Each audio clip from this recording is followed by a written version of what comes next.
While other countries have made significant strides, our journey has only just begun.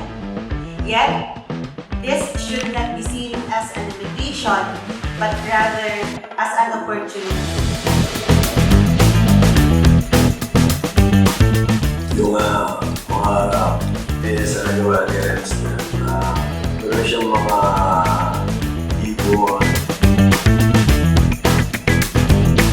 Kanyang puso at isip na pagdating po sa us. Na although marami siyang pinagdaanan sa buhay,